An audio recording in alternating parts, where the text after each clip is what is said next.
Hey there, folks. How's it going? That is an all-time favorite lick of mine from Terry Baucom. It's short but sweet, maybe deceptively simple in some ways, deceptively challenging in others, as you'll see. But take one more listen to it a little bit slower, and then I'll break it down and show you some different ways that we can mess with it.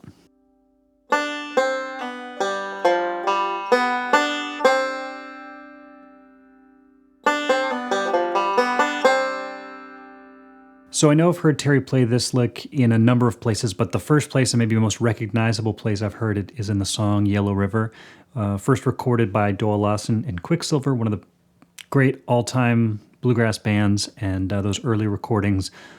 My introduction to Terry Baucom's playing, but also just some of my absolute favorite bluegrass music. So go check out the solo on Yellow River. It's the last thing he plays in his solo. The first thing is that it's going from a G to a C, and in this case, it's kind of in the key of C, you could think of, or in a C position. You can definitely use this in the key of G, going from G to C, but for right now, we'll just think about it as going from a 5 chord to a 1 chord in the key of C. And I'm going to break it down for you now so you can learn it just by watching and listening. You probably won't need any tablature for that, but if you do want tablature for this original lick or any of the variations that we come up with in this lesson, you can get tablature for all that stuff at patreon.com/Eli Gilbert Banjo, which is where you can get tablature for everything in all my videos, a bunch of bonus content, stuff like that. It's also a great way to support these videos.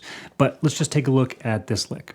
So we're going to break this into two halves. It's an 8-note lick, so the first 4 notes is going to start with the open first string, then second string first fret, which is going to pull off to the open second string. Then we're going to play the open third string with your index finger. It might feel comfortable right now to go to your thumb, but because we need to use our thumb next, go with your index finger. So.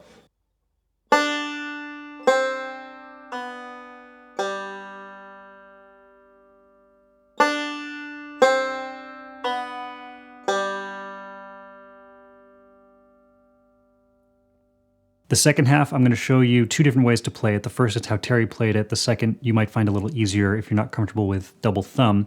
But it starts on the 3rd fret of the 4th string. Then you're going to play a forward roll, starting on the thumb, index, middle, on 3, 2, 1. Then landing 1st fret, 2nd string, C at the end.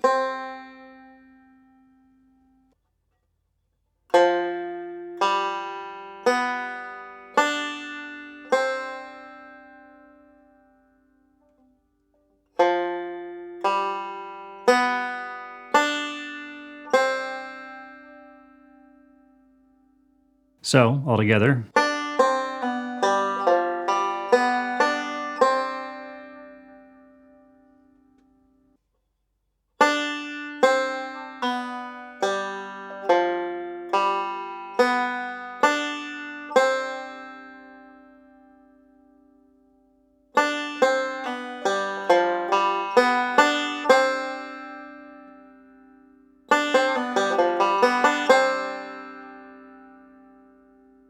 Now, I definitely recommend you try the double thumb. It could be a little challenging at first, but I think it's worth the practice. I think in the end it ends up sounding more like what Terry Baucom's doing, more like what players like J.D. Crowe, Earl, a lot of these people do a lot of double thumb stuff, and it has a certain sound, so give it a try.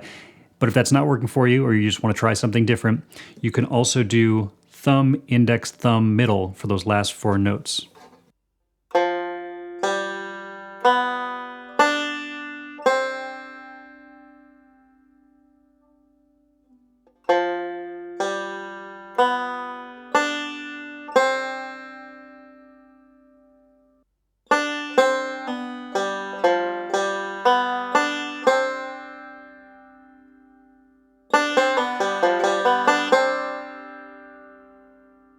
So both of those are going to work great. Just maybe give them both a try and see what's going to work best for you. Maybe now you kind of understand what I meant by deceptively simple, deceptively challenging at the same time. I wouldn't say it's the hardest thing, but it's not really like any other Scruggs style lick. It's certainly its own thing. So even though it takes up a tiny amount of space, it's enough of an interesting flavor to add in there that it's worth playing but it's different enough from everything else that we're playing that it can very easily trip you up if you're not comfortable. So it just takes practice. Just got to see if you can add it in as often as you possibly can at first, just to see if it can get comfortable like the other licks that you're already comfortable with. And the best way to do that is to put it in tunes that you know, put it in chord progressions, use it in backup. You can use a lot of this information in backup more frequently than you might in a solo without it getting kind of overused. So maybe we could just apply it to a 1-4-5 progression in the key of C, and you could just kind of loop that as a way to use it as often as possible.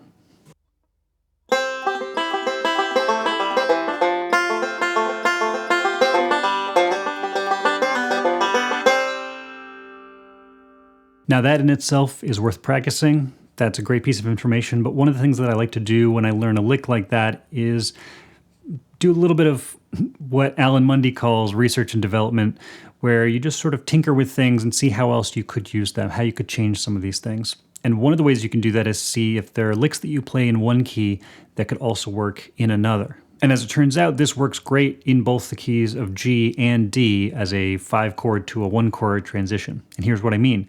If I want to play that same lick the way that it goes from G to C, but instead I wanted to go from D to G, it took me a little bit of searching to find the best way to do it, but here's how you could play the same lick going from D to G.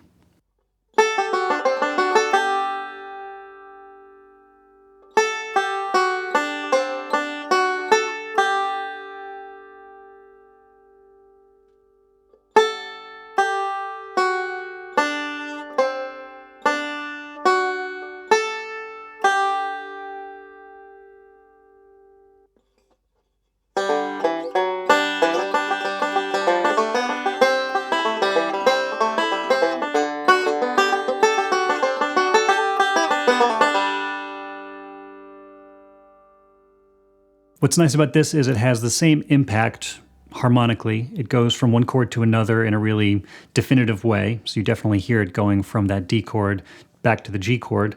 But what's also nice is it's kind of a different flavor than the original lick. It's got more of a melodic feel. It really feels more like you're in a up-the-neck melodic position rather than playing down here in an open position, and that just is going to feel different. So aside from being a great way to play in a different key, it just has a different feeling, which is nice. And so once I figured that out, I thought, well, that works great in the key of G. What about one of the more other common positions we might play out of, like D? So how about going from an A chord to a D chord?